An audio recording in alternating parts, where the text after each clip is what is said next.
Because in order to begin to reinvent your life, you've got to make a conscious, deliberate, determined effort. That you really have got to put all of yourself into it. It's very challenging to act, to do those things. There are times when you're looking at it and you say, I know I need to do this, but I don't feel like it.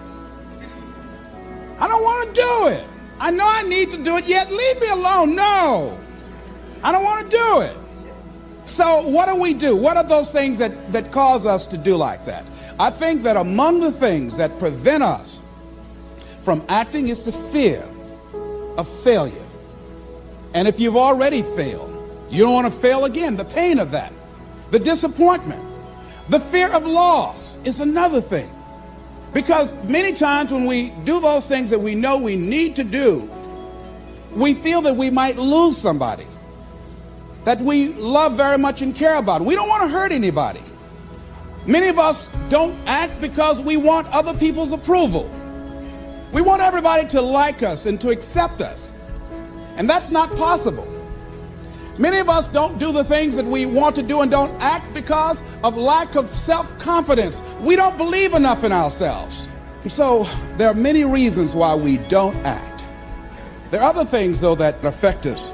Is that not wanting to take personal responsibility. We want somebody else to do it. And many times we pick up our inability to do certain things from people that we love, people that we admire. What I'm saying to you is that as you begin to look out on your life, this is challenging. This is not easy acting.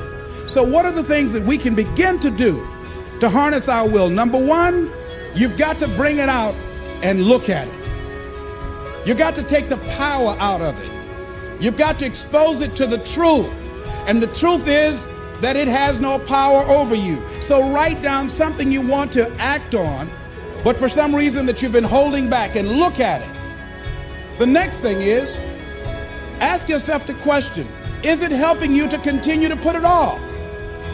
If it's an asset for you to continue to procrastinate, then continue to do that. But if it's a liability for you, if it's causing you some mental and some emotional challenges, or perhaps a financial problem, look at that. Examine that for what it is. Next step, ask yourself, what's blocking you? What's preventing you from acting? Why don't you have the courage to handle that? Why won't you face that? What are you running away from? What kind of avoidance behavior are you engaged in? Next is, what is the worst thing that can happen when you take action? Next is, how will you feel after taking this action? I felt a sense of personal achievement when we look out on our lives.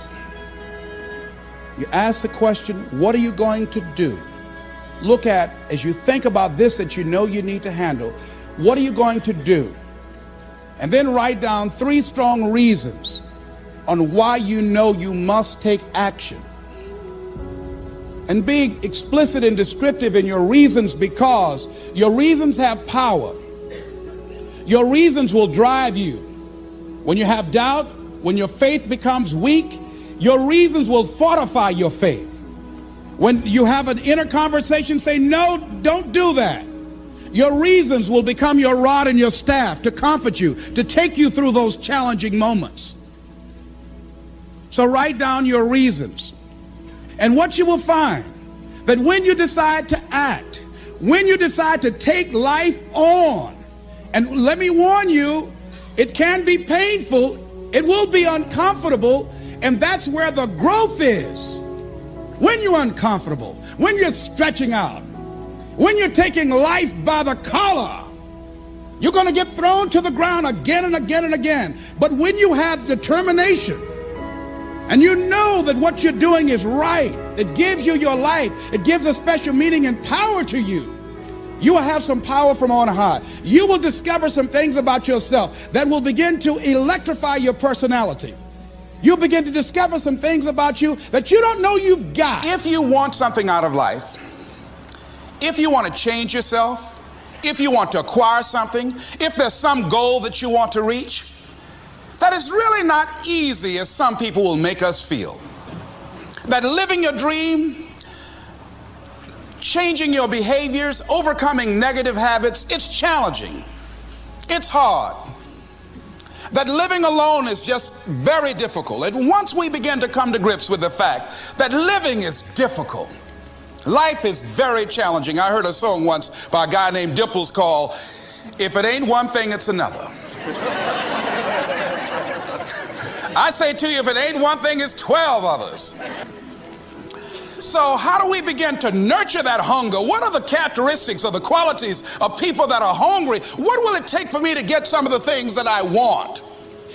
And being hungry for those things, number one, you've got to work on yourself. It's very important that you engage in an ongoing process to develop you. Spend more time on yourself than what you've been spending. It's very important. You owe that to yourself. I was reading a book by Og Mandino called The University of Success. Read one line, gave me a chill. I didn't have to read anything else in the book. He said, many of us never realize our greatness because we become sidetracked by secondary activity. We spread ourselves too thin, don't know how to say no.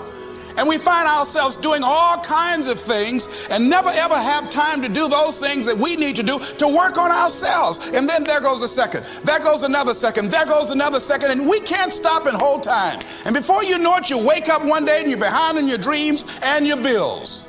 So decide that you're going to take some time to work on you, that you deserve that from yourself, that your life deserves some prime time, because you are creating your own production.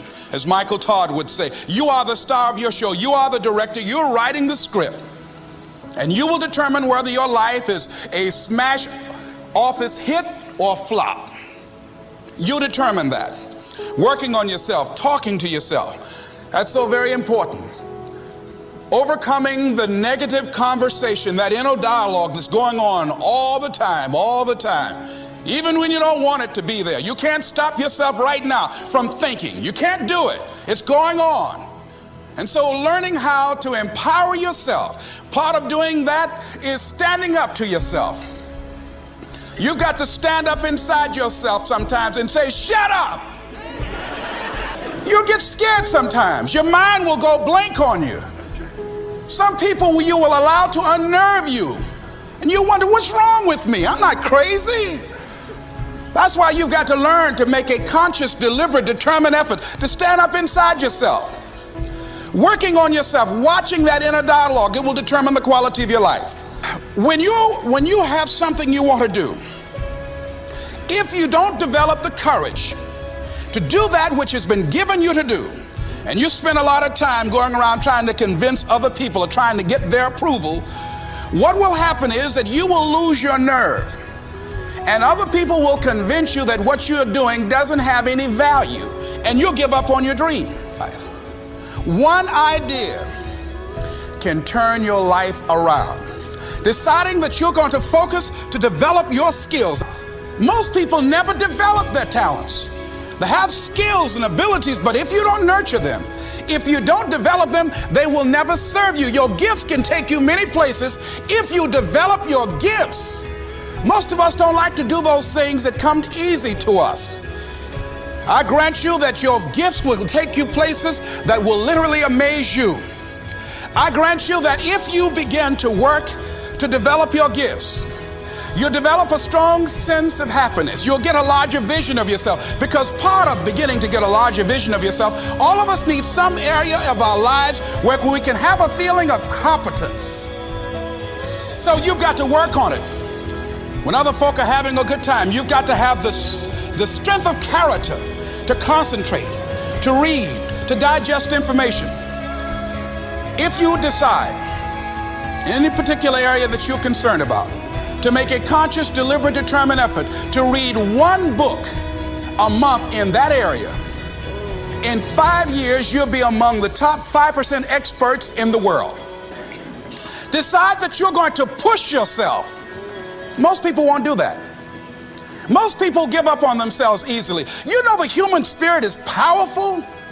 There's nothing as powerful. It's hard to kill the human spirit. The power to hold on in spite of everything, the power to endure. This is the winner's quality. the hunger, the ability to face defeat again and again without giving up. This is a winner's quality. You have that quality within you. When you're hungry, you don't care about the facts. You don't care about the odds. There's greatness in you. And you've got to learn how to tune out the critics outside and the critic inside. And since I'm going to do this, I'm going to harness my will. And I'm not going to let anything stop me. I deserve this. I'm going to do it until. If you want something, you have got to be relentless. You've got to learn how to become resourceful. You've got to learn how to become creative.